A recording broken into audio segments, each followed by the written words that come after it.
History is always deemed to repeat itself. I can vividly remember the beginning of the end for WCW. The writing was on the wall for the longest time. They stopped caring. They stopped thinking long term. They started to give away big money marquee matchups like Goldberg and Hulk Hogan on WCW Nitro, defeating the purpose of big money. You fast forward to WWE in 2020, and week after week, month after month, we sat back and watched this company make one irrational decision after another. Taking potential big money matches like Drew McIntyre and Seth Rollins and having them face one another 16 times in less than 2 years. And here we are, spring of 2020, and because this company has utterly failed at creating any worthy heel, much less any larger-than-life character in general, they find themselves having to give us the same old tired match we've seen time after time after time. Again, as aforementioned, 16 times within the last 2 years alone. 6 singles matchups and 10 multi-person schmazes. Don't believe me? That's cool. But you should know by now that I come with facts. Raw, July 9th, 2018. Drew beats Seth. Raw, July 30th, 2018. Seth beats Drew. Raw, October 1st, 2018. Drew beats Seth. Raw, October 15th, 2018, Seth beats Drew. Raw, March 18th, 2019, Drew beats Seth. February 9th, 2020, Drew beats Seth. And that's just their singles televised matches. They've also done battle 10 other times in either tag team or 6-man schmaz action. Back in the day, you protected big matchups and money feuds. You never saw Hogan and Savage every other week or month going to battle. In fact, during the heyday of Macho and Hulk, they did battle televised only a handful of times, and most were tag matches. Do you guys realize that The Rock and Stone Cold Steve Austin only locked up a combined 9 times, tag matches included, from the years 1996 to 2000? That entire 4 to 5 year period, Austin and The Rock locked up 9 times only televised. Half of them tag team matches. But here we are in 21 months. We are about to see Rollins and McIntyre for the 17th time.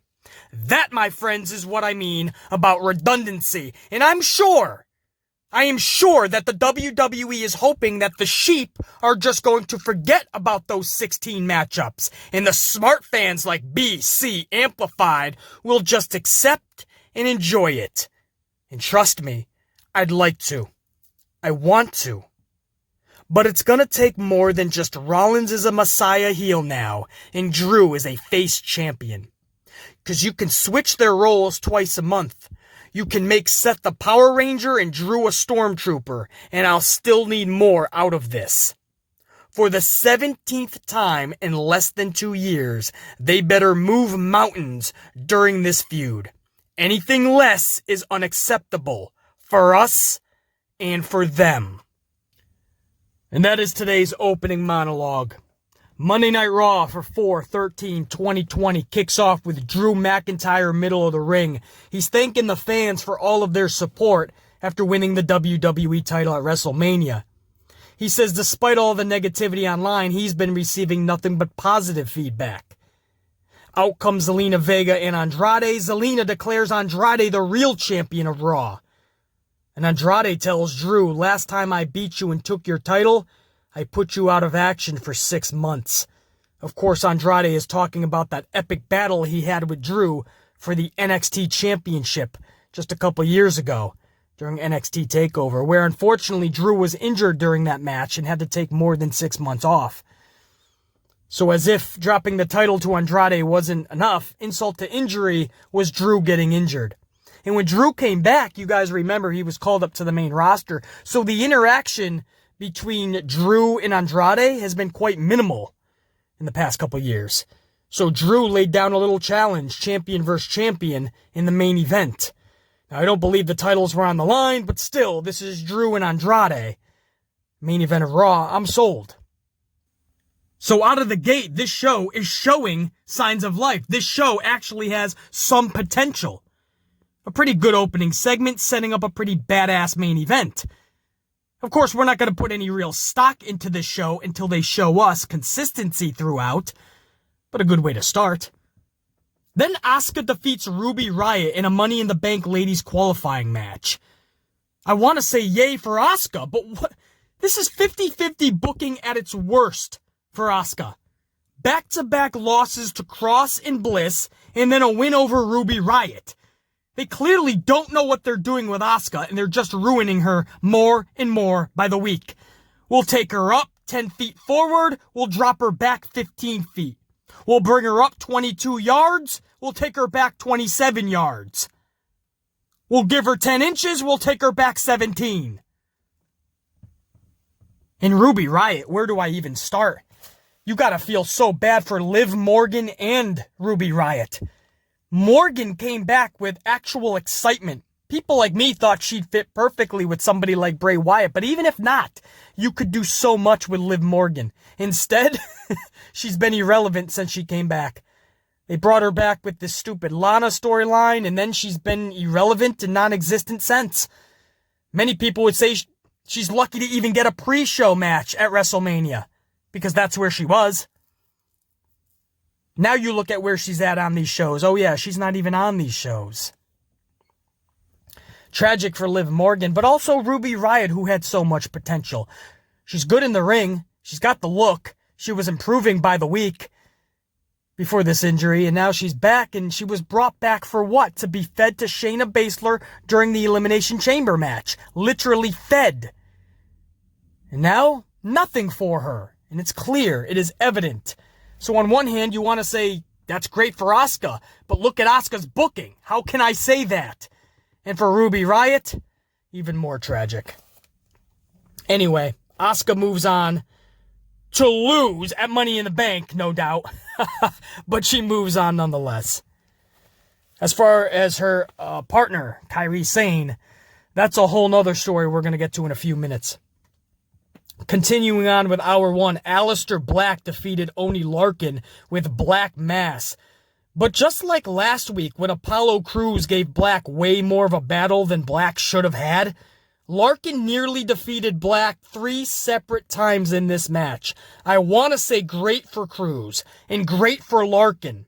But to do that, you want me to forget or just look past the fact that Black defeated Lashley at WrestleMania in just over 5 minutes. But yet struggles with these two? 5 minutes, Alistair Black defeats Lashley like nothing. But against Oney Lorcan and Apollo Crews, he's having the fight of his life. I just can't believe that because it's not believable. And I like Oney Lorcan, you guys know that. But what the fuck is Larkin doing giving Alistair Black more of a battle than Bob Lashley? Why the fuck is Apollo Crews giving Alistair Black more of a battle than Bobby Lashley? These are the things I cannot look past, guys. You tell me to just enjoy the show, I want to. But in any show, I have to believe in the storyline. If the story isn't making sense on a sitcom, a half-an-hour comedy show, or an hour-long drama, or an hour and 45-minute movie, if the story isn't making sense, then obviously I'm gonna have a problem with it. And you should too.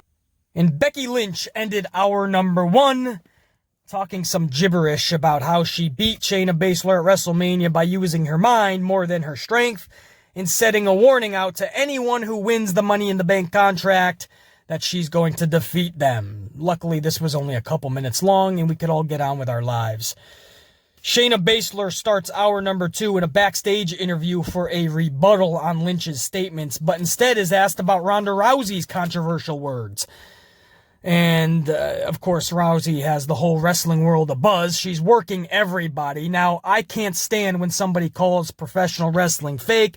I've made several videos about it. Ronda Rousey is not excluded. But that's a whole nother topic for another time. I want to see where this actually goes. But Rousey has to be careful about breaking down a fourth wall. I understand kayfabe is basically dead these days. But when you talk about what is a work online, when you're talking about people working themselves into a work and being outworked or whatever the fuck tongue twister that she's talking about on social media, when you're calling out that you're working everybody, that's not a good thing. And Ronda needs to be taught that, just like Hulk Hogan needed to be taught that a year or two ago. Or maybe there was much longer than that. Hulk Hogan said something like that years ago. And, you know, if you're working everybody, work them. Do not tell them it's a work. Otherwise, you're showing your hand, bro. Don't give in to all the shit on social media and don't feel like you have to tell everyone, no, relax everybody, I was just working you. That makes you look stupid. Anyway, that's my comments on it, guys. I'll have further comment, much more amplified in the future, but I want to hear more out of Ronda. I want to see where this work is actually going. But they actually mentioned it during this backstage interview, and Baszler doesn't say a word in response. She just heads to the ring for her Money in the Bank qualifying match with Sarah Logan. Now, I talk about how tragic Ruby Riott and Liv Morgan are being booked. What does that say about Sarah Logan? You talk about non-existent, her face would be in the dictionary next to that word, I assure you. But Logan, I am going to say this. When it comes to Liv Morgan and Ruby Riott, Sarah Logan is the third wheel. I mean, it's clear she is behind Liv Morgan and Ruby Riott, so a little less tragic, I guess. But then you have to wonder, why is she filling up a roster spot? Right, you won't bring in Tennille Dashwood, who is Emelina, whatever the fuck you want to call her. But Tennille Dashwood, no. Now, of course, she's under contract with another company now because WWE wouldn't bring her back. Just like Melina. You won't bring in Evilise. There's all these great talents around the world. You see nothing in Sarah Logan. Nothing spectacular with her, right? Just like Tamina Snuka and Nia Jax. Why not trim the fat, so to speak? I don't mean that personally with some of these ladies. But why not get rid of some of the just useless talent, or the talent that's not showing progression, or talent that you know you're not going to have anything for? So cut them loose, unless Logan is just happy with a paycheck. But I'm sure she would be happy going elsewhere too, because they're not going anywhere. It's sad to see, it really is. Anyway, Logan tries in this match. Good for her. But the poor girl never stood a chance, as Baszler turned Logan's arm inside out and literally stomped the shit out of it. The ref calls for the bell as Logan screams out in agonizing pain. Clearly, Logan can't continue, and Baszler advances to Money in the Bank. Now, at first, the announcement was that Logan had won, but we all knew the deal. Right, we all knew that was a botch on, who was that? What's his name? Gary Rome? Something Rome.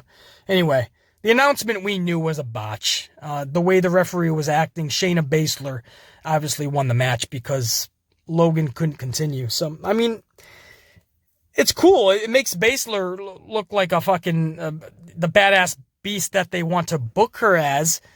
But when you lose like you did at WrestleMania, good luck trying to rebuild her, because that's going to take a long, long fucking time.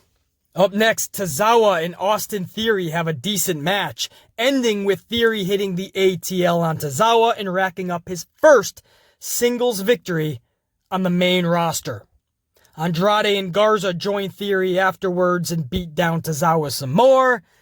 And that's how we end that segment. So now it looks like Zelina Vega has a little bit of a faction with Garza and Andrade and Austin Theory.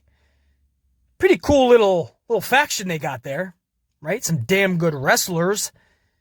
I question the process on how people get called up to the main roster. Austin Theory just bypassed Velveteen Dream, just bypassed Johnny Gargano, just bypassed all of Undisputed Era, just bypassed Keith Lee, bypassed Dijakovic. When in NXT, he was irrelevant. He wasn't even, my only memory of Austin Theory in NXT is just a few weeks ago when he lost to Tyler Breeze.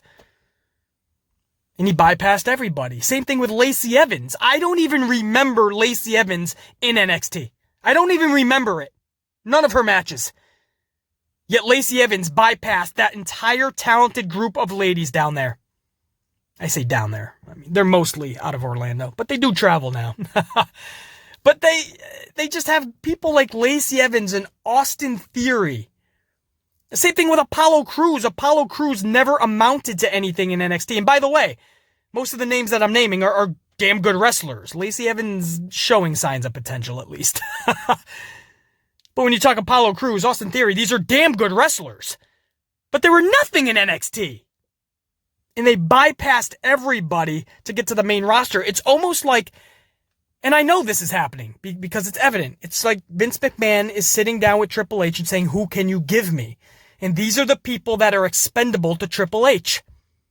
It's clear. Triple H doesn't want to part with Keith Lee or Velveteen Dream or the Undisputed Era or Johnny Gargano, Tommaso. No. He is willing to part ways with Lacey Evans, obviously. He is willing to part ways with Apollo Crews. He is willing to part ways with Austin Theory. So obviously it's negotiation between Triple H and Vince McMahon, and I totally do get that. It's just, I mean, if Triple H didn't think they could be something huge in NXT, then what makes them think it's going to work on the main roster? I think this is Triple H playing Vince McMahon. I mean, they have potential to be damn good wrestlers and have good wrestling matches. We know that. I've said 100 times Austin Theory is a good wrestler, just like I said about Apollo. But I mean, I'm looking for larger than life these days, man. I've seen a million good wrestlers. I've had enough with just good wrestlers. I need the complete package. I need the look to jump off the screen. I need the character to be larger than life. The promos to speak to me. I need people like Macho Man Randy Savage. Give me a Rock. Give me a Steve Austin. Give me an Undertaker. Give me a Triple H. Give me a Warrior. Give me a Hulk Hogan. Give me a Roddy Piper. Give me a Ric Flair. Shit, give me a Kurt Angle. Give me something. I'm tired of hearing BC. Those days are done, man. And I understand they are. But can't somebody have a character and a personality? Something that jumps off the screen and speaks to us? Why don't we have that anymore?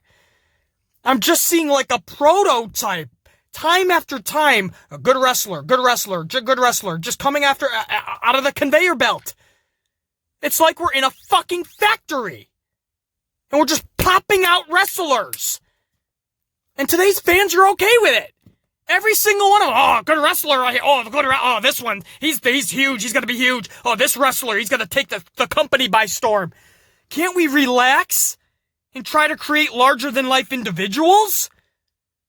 They built this performance center down in Orlando. And they have promo classes. And the whole thing is to get you ready to be a WWE superstar. That is literally like popping superstars out of a factory. It's literally coming off the conveyor belt. They're manufacturing wrestlers today. And it's having the adverse effect. Instead of working, it's totally abolishing everything that pro wrestling was. Everybody is a carbon copy of one another. We have a million great wrestlers in the world today. Do you guys realize that? There are a million gymnasts today that can put on great wrestling matches. I don't have one that I could say is larger than life. I don't have one that I could say I am into. I'm really feeling, man. They're getting me excited to watch their fucking match through and through. I don't have one that I'd actually pay money to go see live. I can't be the only one, am I? If I am, that's a fucking shame.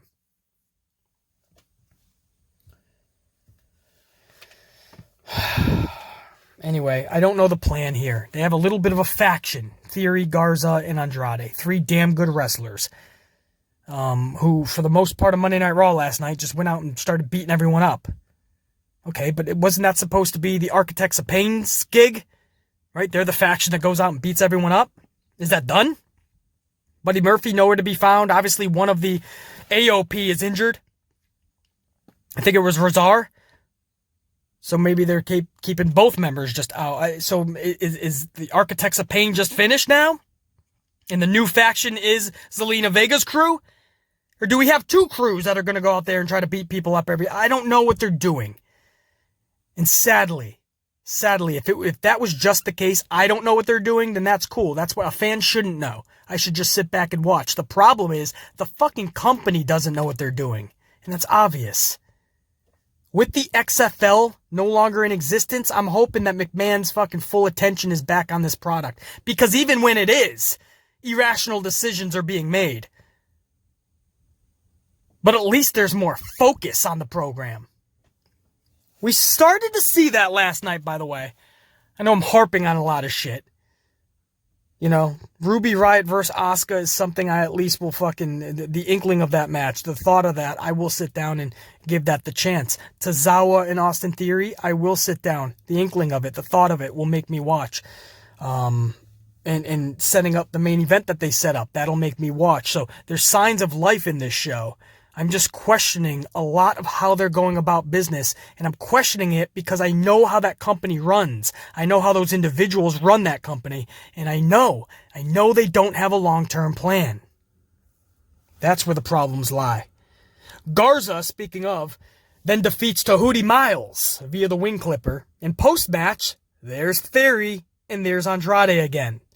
So they really want you to know that they're a faction. That was 2 segments in a row, 2 separate matchups. We end our number 2 with Nia Jax defeating Kairi Sane with what she calls the Annihilator. Nia Jax joins Baszler and Asuka for the Raw Women in the Money in the Bank match. So Nia Jax and Kairi, that was a qualifying match. And Kairi, I mean, that's... Word is that she's out soon anyway, and that's sad, man. Kairi could have been something big in that company. They misutilized her, they mistreated her, and I don't blame her at all if she wants to say goodbye in the near future. Honestly. I don't even think that. I think she's been treated so fucking poorly, she's not even thinking AEW. She probably just wants to go back to fucking Japan. We already know she has better, bigger offers over there. Just run. Fast as you can, ASAP.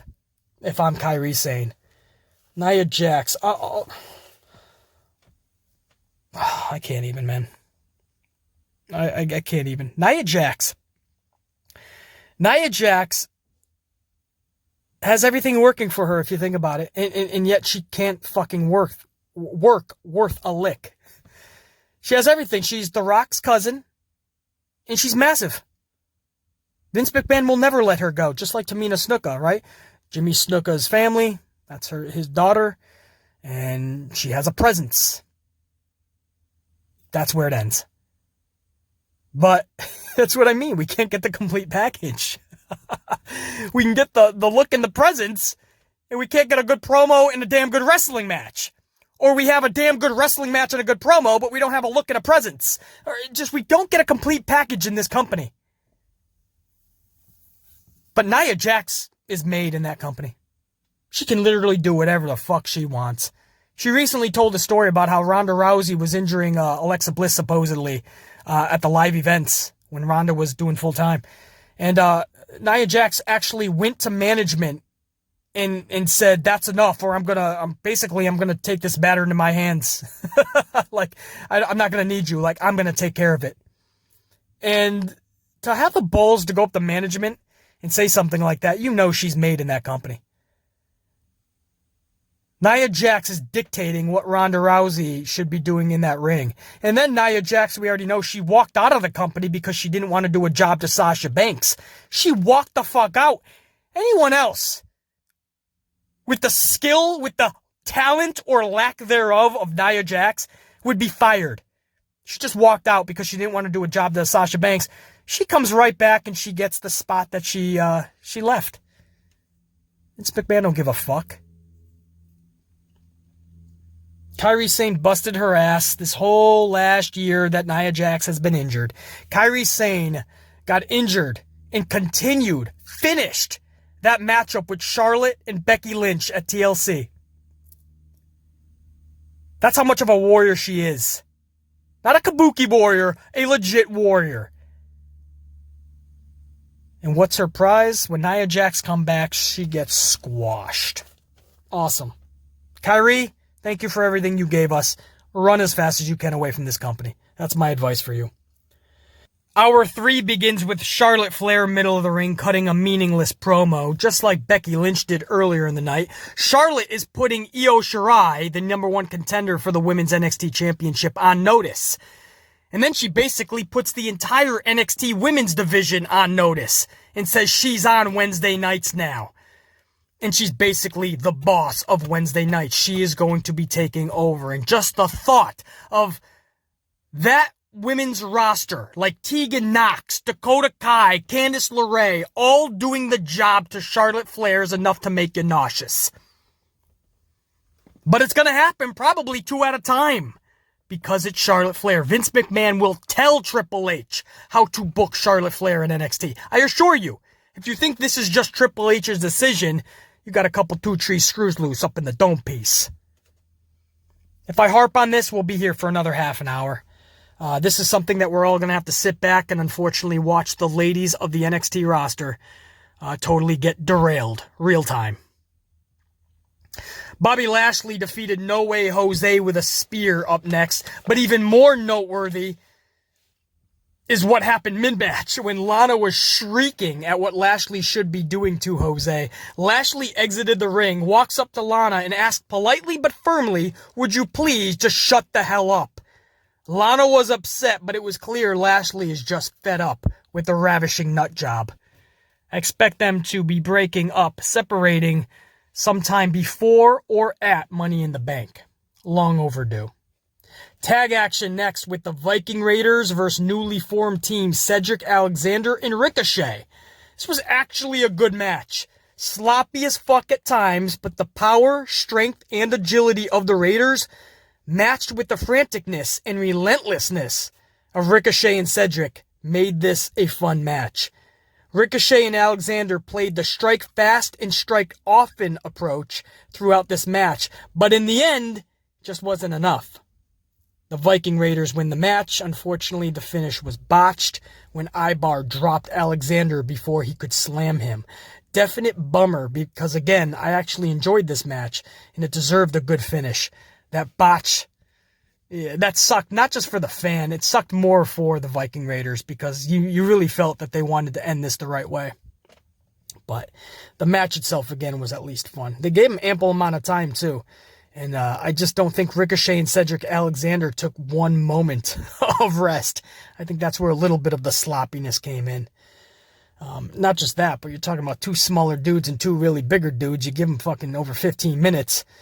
And you say it's going to be a fast-paced match, you expect some sloppiness. So I'm not taking any points off for that. However, the botched finish, that sucked. Backstage, Bianca Belair puts the Street Profits in their place. They're all fucking hooting and hollering and partying like a bunch of fucking cheerleaders. And Bianca Belair's like, "You don't even go here!" I'm sorry. I had to. She didn't actually say that. That was... If you guys remember, if you don't know, Charlotte Flair, when she first came to NXT, she got in the middle of Bianca Belair and Rhea Ripley.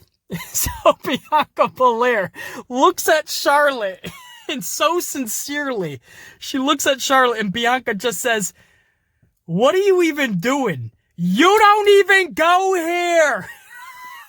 I loved it. I can't even. I don't know if there's at least once a day I don't think of that. One of the best things I've ever seen or heard. I don't know. I know it's so minuscule, but for some reason it just stuck in my head. Anyway, Bianca Belair said something, though, about they haven't... They haven't beaten somebody? Is that what she's... I don't know what the fuck she's... I'm just happy to see Bianca Belair there. To be honest, at that moment, I totally tuned out the Street Profits, right? They were on the right side of the screen. Bianca was on the left. I totally, like, set up a blockage of them, and I was just so happy to see Bianca Belair, man. That's all. You don't even go here! I love that. Anyway. So what was that? And then we go into the main event, man. Drew McIntyre defeated Andrade in about 5 minutes. Drew claymores Andrade and ends it quick. 1, 2, 3. Post-match, Rollins hits the ring. That's right. You saw this coming. This wasn't... They didn't even try, like, make this a surprise. Not that it would be. Again, it's only fucking Rollins. It wouldn't be a big surprise. But throughout the night, they had Rollins saying that what I'm going to do tonight needs to happen. Or he was saying a bunch of weird shit throughout the night. So obviously, it's the main event. There's only a few minutes left. Obviously, you're setting up a match with Drew. So they didn't even do this in a way where it's like, what could Rollins be talking about? When is he gonna strike? Fuck, man. No thought at all. Rollins comes in. What'd he do? He super kicked Drew, and then he stomped him. And then you hear a producer off camera, probably the camera guy. That's most likely what it was, because the camera guy gets word from backstage at Gorilla. The camera guys, you can literally hear him going, second stomp, second stomp, second stomp, and you're like, all right, well, we know it's coming anyway, but we don't need you to tell him that. They have to remember, with no crowd in attendance at all, we can hear your every word. I remember a couple weeks ago we heard the countdown too. And then last night, second stomp, second stomp. So, I mean, come on, man. You have to remember, there's nobody there. You can hear a pin drop. So we get 2 stomps and that's it, man. You know, your prize. Your pride. This is what I mean about them not giving a shit about their own storytelling. They don't even know what they're doing in that company. Your prize for losing a big WrestleMania match. Losing your WrestleMania match. Because that's what Rollins did to Kevin Owens. Your reward is a championship match against Drew McIntyre. Makes sense. Or not. For today, anyway, guys, I'm through trying to make sense of it. That's your Raw review. Hopefully you guys enjoyed it. And I'll be back with you, obviously, later in the week with a lot more content, man. We'll see what AEW and NXT are actually up to. Friday Night SmackDown should be live as well. And we'll begin this build to Money in the Bank. They have decided not to give their superstars a month off. They have decided not to take a little mini hiatus to regroup. They have doubled down. They're actually going with live content. They worked something out with Fox and the USA Network. Contractually, obviously, they would like to have live programming. And that's what they're going to do. So I don't know. I don't know. You know, we were hoping that they were just going to take a month off and get away from this wrestling in front of nobody type of shit. Instead, they're going to put on these shows and go to a pay-per-view that is going to be held at the Performance Center. I just would have took the month off, man. I just don't understand what is the issue if you just take the rest of April and the month of May off and come back in June. What's the problem? The product, your company is only going to benefit from that. But, you know, what can I say, man? I use my brain. Fucking me. You know, if you really sat down with USA and Fox and said, listen, here's the deal. Everybody else is fucking taking hiatuses, right? We have to, obviously. Do you honestly think Fox and USA are going to put the wrestlers' lives at risk or really say, no, you have to show up? It's in your contract. No! They're humane. Do you know how that would look if that got out to the world? Fox and USA would be in big trouble. Again, this is one of those things I can harp on that for another hour. I'm not gonna. It is what it is. We got programming. You know, at least, if you want to look at a little spectrum of positivity here, At least last night's show was more of a show. It felt more like a complete show. The decision making, the booking and everything else that goes along with it, yes, that still needs to be fixed tenfold. But at least it started to feel like more of a complete show. That's a beginning. If they could continue to work on that, and again, I think a big part of that is because Vince McMahon doesn't have to worry about the XFL anymore. So I think his focus is back on it. But for a while, it went from bad booking and everything that goes along with it, erratic decision-making, irrational decision-making. It went from all of that, and then it got even worse, because then the shows weren't even feeling complete anymore. Now we got that, at least last night. Can we build on that? That's what we will see starting this Friday with SmackDown, and I really want to keep a keen eye on what happens next Monday. Can they continue with these complete shows? Because once they get that stabilized, then we can start talking about booking and such. It's a long process, guys. This is how much the company has gone off the rails in the past 3 years. I say 10 years, but especially the last 3 to 5. They're so far off the track that it's going to take a long time. Everybody's talking about how it's going to take a long time for the world to get back to norm. Same thing with this company. Trust me. This isn't going to be weeks or months. This is going to take a long time for this company to get back to what it once was. But it's got the capability. If it didn't, I wouldn't be watching. You know those dipshits that say, if you don't like it, don't watch. Well, first of all, I love this shit. So no, I'm not just going to stop watching. Just like when my Packers were having a rough spot, I didn't stop watching them. I kept watching. So when they won those Super Bowls, it was more sweet. My Knicks have sucked for years. I don't stop watching my Knicks. I'm not going to stop watching pro wrestling. But if I thought that the capability wasn't there, you're damn right I'd stop watching professional wrestling's WWE. Hell yeah. But I know it's there. I know the roster's legit. I know they have the capability to produce good shows. They just have to care. Put in the time, put in the effort, use the focus, get amplified, get excited. You have to find that passion, that spark again. Create larger-than-life characters. Find the human beings in this world that are going to captivate us. Not just a manufactured pro wrestler that can do a bunch of gymnastics. Dedicate yourselves, your entire beings, to awesome storylines and feuds. Vince Russo used to tell stories about how he and Ed Ferreira would literally spend all day eating Chinese food, going through television programs, but they would not quit brainstorming throughout the entire day when it came to characters and storylines. That's what I miss. These days in pro wrestling, it seems like the suits and ties are just trying to flip out as much content as possible without any care or thought put behind it. Every show, it's like they're getting together a couple hours before, and everybody's going over brainstorming ideas, and then that's the product that they deliver. You can hate Vince Russo all you want, but at least back in the day, he dedicated himself to storylines and characters. Fuck, man.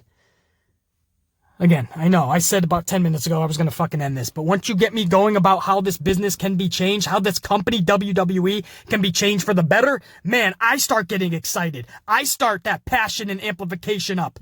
I wish that same type of amplification and excitement and passion was in that fucking company. Hopefully they find it. Amplified, man. Till I talk to you guys next, think, be, live amplified.